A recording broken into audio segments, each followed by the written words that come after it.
Boa noite a todos. Privilégio estar aqui com vocês. Agradecer ao AB Niterói, a pessoa do Dr. Luiz, presidente da Comissão de Direito Eletrônico, a pessoa do Dr. Rafael Thiago, vice-presidente. Agradecer a colega Lília, agradecer o colega Ronaldo, o colega Jean, o colega Elvis.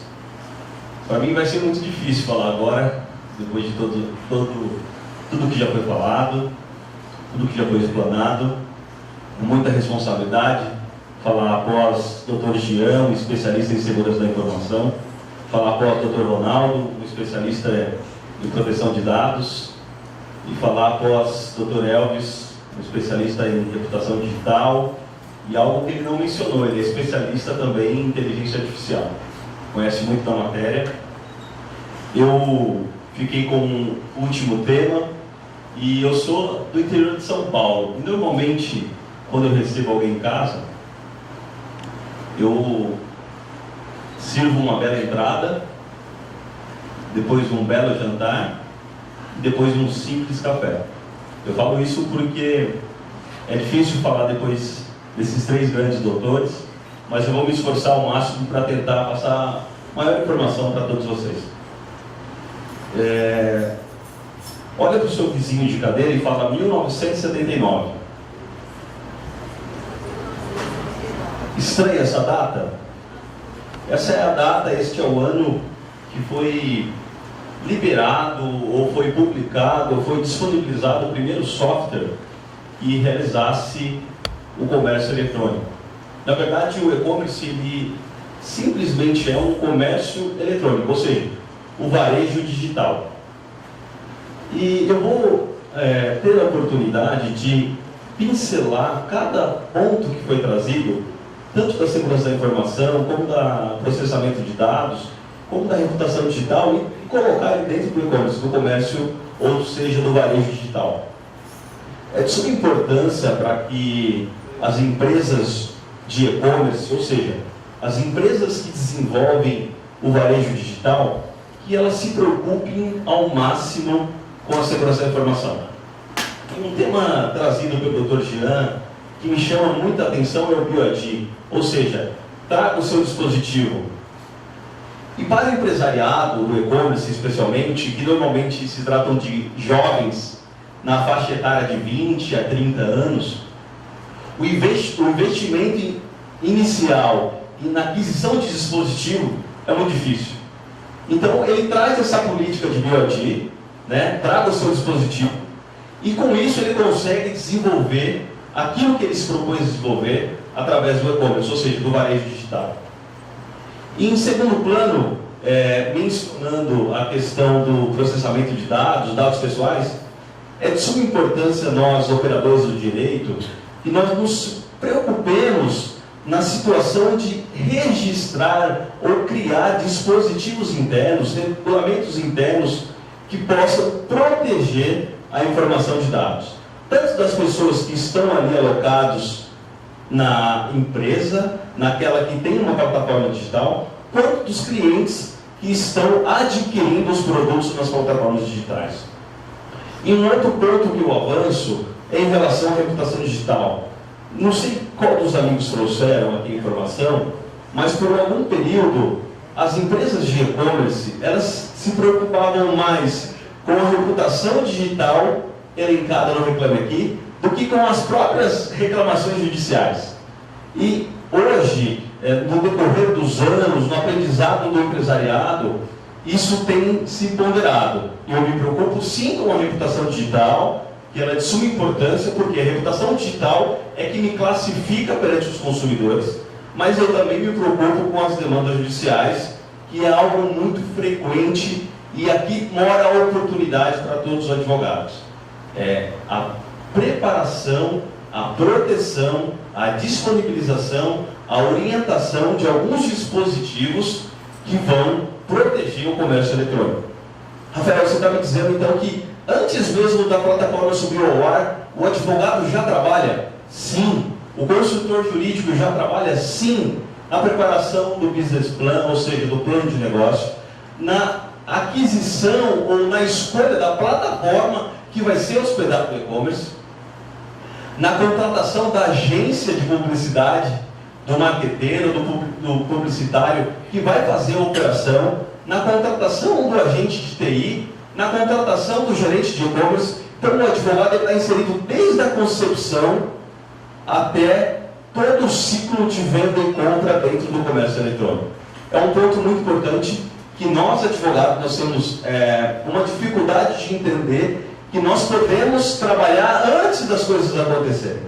E normalmente nós somos reativos e trabalhamos após aquilo acontecer o problemático. Mas nós podemos trabalhar antes mesmo do que o problema ocorra. E o e-commerce não tem sido diferente.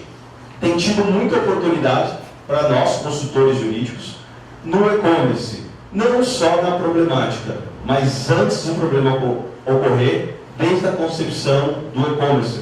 Então o e-commerce nada mais é do que um varejo digital. O e-commerce nada mais é do que a loja do Zé, a loja da Maria, colocada numa plataforma que pode ser acessada por milhões de pessoas. Ao invés dela atingir somente aquela região que ela está inserida como loja física, ela passa a atingir uma quantidade de pessoas ilimitadamente, onde ela tem a oportunidade de alavancar os seus rendimentos, o seu faturamento ou disponibilizar a sua marca. Um outro ponto muito importante, que eu não sei se muitas pessoas conhecem essa expressão, mas eu vi que tem uma pessoa da tecnologia da informação, os marketplaces. O que são os marketplaces? Os marketplaces são os shoppings digitais. Ou seja, em vez de você ir no shopping de Niterói, você vai acessar um marketplace, muitas vezes você nem sabe e está comprando no marketplace. Quem aqui já comprou pela internet? Quem aqui já comprou no Walmart? Americanas. Muitas vezes você está comprando no Walmart ou no americanas.com e você não está comprando um produto que pertence a Americanas. Na verdade, o Walmart, Americanas e outros, eles são marketplace, ou seja, eles são shoppings virtuais, onde os seus parceiros comerciais têm um contrato de parceria comercial, inserem os seus produtos, disponibilizam o seu estoque, disponibilizam os valores, onde há um markup em cima disso, e eles vendem ao consumidor final. E para nós, advogados, consultores jurídicos, onde que mora o X da questão aqui? A responsabilização. Eu tenho alguns processos, acho que a maioria dos meus processos eles estão na comarca do Rio de Janeiro, e a maioria dos meus processos eles estão ligados a marketplace. E aqui mora o X da questão, a responsabilização. Então, eu tenho a compra e a venda através de um shopping, mas quem vende e quem entrega não é o shopping, é o lojista. Mas aqui a gente, dentro do ambiente digital, dentro do direito digital, a gente consegue responsabilizar não só o lojista por alguma falha na entrega, por algum produto defeituoso, ou por não entrega do produto, nós consigamos também responsabilizar os marketplaces. Então aqui mora uma grande dica para aqueles que militam ou estão atuando com e-commerce, a responsabilização dos marketplaces e não só do lojista final. Mas como assim, Rafael? Quando você entra nesses grandes players, você vai lá adquirir um fogão. E quando você clica na adquirir o fogão, vai ver as características, vai ler o conteúdo que tem aquele fogão, tem uma informação pequenininha lá. Esse produto não pertence ao Walmart, ele pertence à empresa tal. Mas você está comprando porque você está acreditando na marca Walmart. Quando você recebe o produto na tua casa, a nota fiscal que você vai receber não é do Walmart, ou não é do Marketplace, mas sim do lojista. Então, caso você tenha uma problemática a resolver em relação ao produto, você pode sim acionar não só o lojista, que é a nota fiscal que você vai receber, mas você pode sim acionar o Marketplace. É aqui que mora o grande segredo de militar na questão do e-commerce. Você pode responsabilizar todas as empresas que passaram pela cadeia de venda. Rafael, mesmo que a nota fiscal não seja do Marketplace, mesmo que a nota fiscal não seja do Marketplace, porque você adquiriu um produto acreditando na marca do Marketplace. Então o Marketplace não tem nenhum segredo, nada mais do que um shopping virtual, do que normalmente a gente tem físico. Ele subiu para a plataforma. Uma importante questão é que nós acreditamos, por muitos anos, que o e-commerce e o marketplace eles foram criados recentemente. Não, isso é invenção antiga. Como eu disse, o primeiro sistema para processamento de compras online é de 1970. A primeira compra online é de 1984. Muitas pessoas aqui não tinham nem nascido. Então não é uma problemática nova. Ela é uma questão inserida no mundo virtual recente, mas é uma problemática antiga. Amém? E aonde mora a oportunidade? Mais um. Onde mora a oportunidade?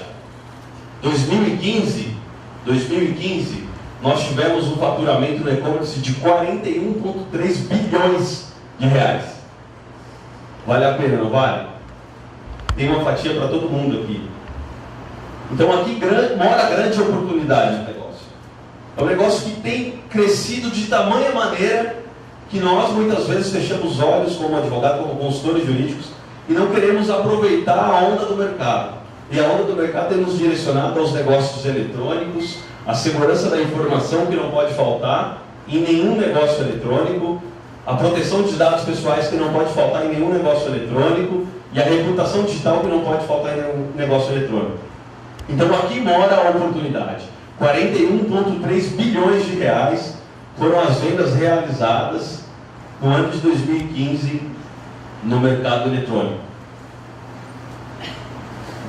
E aqui um demonstrativo, a fonte de todas essas informações é o EBIT, tá? Se alguém quiser acessar. E mais um informativo em volume de pedido, as áreas que estão alcançando os percentuais de venda. Interessante, moda e acessório. Moda e acessório em 2015, ele foi o segmento que mais vendeu no e-commerce. Seguido por eletrodoméstico, 13%, celular, 11%, cosmético, 10%, assinatura de revista e livro, 9%, casa e decoração, 9%, informática, 7%, eletrônicos, 6%, esporte e lazer, interessante, 4%, e brinquedos e games, 4%. Aqueles que, por algum motivo, estão estudando ou querem se aprofundar mais no direito eletrônico, invistam bastante nessa área que tem pouco especialista, brinquedos e games. Isso aqui é um mercado milionário e nós no Brasil não temos especialistas que atuam nessa área. É um mercado que está em extrema expansão e que vale a pena a gente dar uma olhadinha. Olha o perfil do consumidor em 2014. 2014, 51,4% eram do sexo masculino, 48,6% do sexo feminino. Em 2015 deu uma guinada, ficou 50 e 50. E nós vamos esperar o relatório final de 2016, do EBIT, para saber qual é o perfil do comprador de 2016. E o interessante, a faixa etária, 8% até 24 anos, 21% dos 25 aos 34 anos, 39% dos 35 aos 49 anos, 33%, aqui é um dado muito interessante, 33% acima dos 50 anos. Então, para aqueles que acham que aqueles que estão com 50 ou mais não são operadores ou não entendem da tecnologia, nós estamos um pouco errados. E as maiores startups, Dr. Gian, Dr. Ronaldo, Elvis, Rafael, Lilian, Dr. Luiz, as maiores startups hoje no Brasil, elas estão voltadas ao segmento da melhor idade. Então é um ponto que vale a pena a gente olhar e entender e se preparar para que nós possamos atender o mercado. Um outro dado importante, não muito ligado ao e-commerce, mas veio à minha memória, vocês sabiam que 50% das startups elas acabam por briga societária? 50% das startups elas acabam por briga societária. Ou seja, não teve um trabalho prévio do consultor jurídico, não teve um trabalho prévio do advogado para que pudesse fazer uma composição societária adequada para que essas empresas, muitas vezes, para atingir o bem comum da sociedade, para trazer uma melhoria para nós mesmos como sociedade, mas nós não fizemos esse trabalho preventivo, ou esse trabalho antes que a demanda, antes que a problemática ocorresse. Então fica essa dica também, que 50% das startups elas estão deixando de existir, não porque não tem viabilidade financeira, não porque não tem viabilidade tecnológica, mas porque está tendo briga societária. E provavelmente essas brigas societárias elas estão elencadas a um mau documento redigido ou nada de documento redigido. Então vale a pena a gente dar uma olhadinha nisso. E uma outra coisa, foi sancionado recentemente a possibilidade de um investidor anjo dele não fazer parte do quadro societário, ou seja, ele não vai ser sócio, mas sim participar na sociedade. Isso é um dado importante, recente, e vale a pena estudar também sobre isso. Interessante que a distribuição de venda por região. São Paulo está à frente com 37,7%, Rio de Janeiro logo em seguida, né, em segunda colocação, 12,3%, depois Minas Gerais com 12%, Paraná com 5,4%, Rio Grande do Sul com 5,3%, Bahia com 3,9%, Santa Catarina com 3,3%, Pernambuco com 2,8%, Distrito Federal com 2,3% e outras regiões 15%. E o interessante é que a renda familiar das pessoas que compram na internet, ela está na média ali de 4.761. Ou seja, a renda familiar das pessoas que estão adquirindo bens na internet, ela está baseada nessa média. Amanhã, dia 25, Black Friday. O ano passado, 1,6 bilhões. Aqui nasce a oportunidade. A partir de dezembro nós vamos ter muitas brigas judiciais, extrajudiciais, e eu me arrisco a dizer que esse ano de 2016 vai superar 1,6 bilhões. Mesmo nessa situação econômica, política, financeira que nós estamos vivendo, aproveito para trazer um dado muito importante, que até 2013 o Brasil era o 7º em venda mundial no e-commerce. Depois da crise de 2014 e 2016 ele passou a ser o 21º. Então tem muita oportunidade para todos nós, né? Tanto na parte de tecnologia como na parte do jurídico. E eu não falo só em jurídico contencioso, vou bater nessa tecla. Existe um jurídico que talvez seja o filé do filé, que não é o jurídico contencioso, é o que vem antes. Então se preparem, busque aprendizado nessa área, que é uma área que vale muito a pena. Então eu acredito que amanhã, nos próximos dias, nós vamos ter um feedback disso, e eu acredito que vai ser superado a marca de 1,6 bilhões. Expectativas para 2016.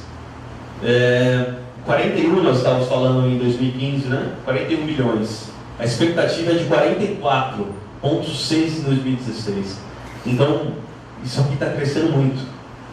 Isso está crescendo muito e a gente, muitas vezes, nós ficamos acomodados na nossa zona de conforto e nós não vamos buscar informação e especialização adequada para que nós possamos permanecer no mercado. Como o próprio Dr. Elvis mencionou aqui, hoje já tem sido desenvolvida alguns algoritmos ou inteligência artificial capaz, ou inicialmente capaz, de substituir um advogado. Então nós temos que buscar essa informação, buscar a oportunidade que o próprio negócio, o mercado está nos oferecendo, de 44,6 bilhões de reais, e buscar aqui. Tudo bem? Existe oportunidade no mercado, basta a gente estar preparado para ela. Então não deixou de existir possibilidade no mercado, existe possibilidade no mercado. Legislação. Existe, Rafael, legislação? Sim, existe. E como já elencada por alguns amigos aqui, Dr. Jean, quando eu ouço o Dr. Jean, eu sempre lembro que eu tenho que me preparar mais. Assim como o Dr. Ronaldo, Dr. Elvis. E existe sim legislação, e eu vou trazer algumas coisas. Não é um rol completo, não é um rol completo, é um rol das principais legislações pelas quais nós precisamos entender, estudar, buscar alguns julgados, Rio de Janeiro tem muitos julgados sobre e-commerce, muita coisa. Inclusive eu gosto muito de uma súmula aqui do Tribunal de Justiça do Rio de Janeiro. Se eu não me engano é a súmula 75, depois vocês pesquisem. Na área do e-commerce ela é muito importante quando você está do lado do lojista. Então, a súmula 75 do Tribunal de Justiça do Rio de Janeiro. Acho que sai um pouco do contexto. Decreto 7.962, ele é conhecido como o decreto do e-commerce. Aqui mora um segredo. Esse decreto ele elenca algumas características que todas as plataformas que negociam algo na rede, ou seja, na internet, precisam estar elencadas e ajustadas com esses dados. Rafael está dizendo que se eu estudar esse decreto, que tem poucos artigos, eu consigo visitar uma plataforma e consigo colocar um produto? Sim, você consegue. Então fica a dica, decreto 7.962 de 2013, o decreto do e-commerce. Marco Civil da Internet, muito interessante, como mencionado aqui, também entendo que foi sancionado às pressas, faltou mencionar algumas coisas, mas é uma lei importante para nós do Brasil. A Lei 12.965 mora algo muito importante aqui também para as plataformas de e-commerce, que eu vou dizer assim, eu posso estar errado, mas que 10% delas aplicam, que é a guarda de log. Então, mora algo muito legal, dá para você dar consultoria sobre isso, que é a guarda de log nas plataformas de e-commerce. Lei anticorrupção, 2013, nesse mundo da Petrobras, enfim, foi disponibilizada, foi sancionada, a lei chamada Lei Anticorrupção. Aqui mora algo legal. Rafael, o que tem o e-commerce a ver com a Lei Anticorrupção? Muita coisa. Como mencionado aqui, existem alguns procedimentos, ou seja, a gente está na moda, né, Jean, falar compliance. Então, existem alguns compliances que o consultor jurídico, o advogado, ele pode estar criando, desenvolvendo e aplicando não somente nas plataformas de e-commerce, mas em todas as modalidades de empresas, e que se encaixa totalmente numa leitura da lei anticorrupção.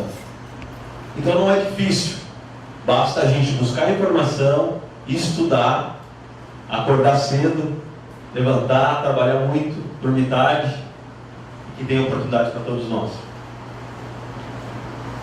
Código de Defesa do Consumidor. O Código de Defesa do Consumidor de 1990, mas ele se aplica muita coisa, muita coisa, nas relações realizadas na plataforma eletrônica. Muitos princípios do Código de Defesa do Consumidor que são aplicados. Existem alguns projetos de lei tramitando com algumas alterações, mas o próprio Código de Defesa do Consumidor, nas últimas atualizações, ele já consta algumas questões relacionadas à plataforma de e-commerce.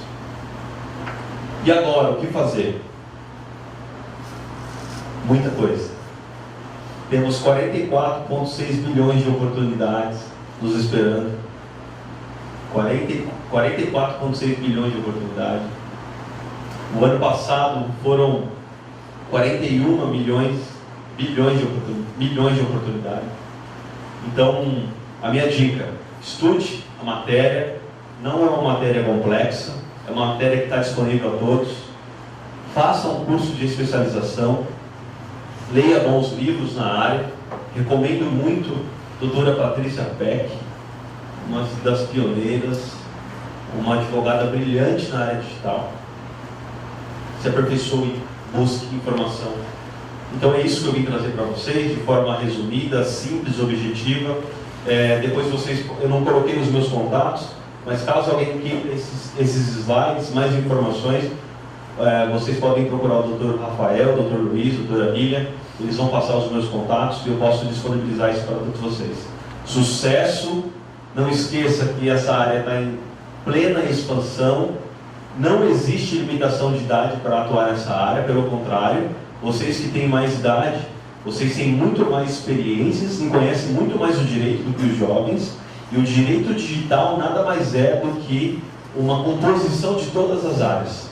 Então, é muito interessante. E cabe todo mundo nesse barco. Tudo bem? Muito obrigado, boa noite. Obrigado por me ouvir.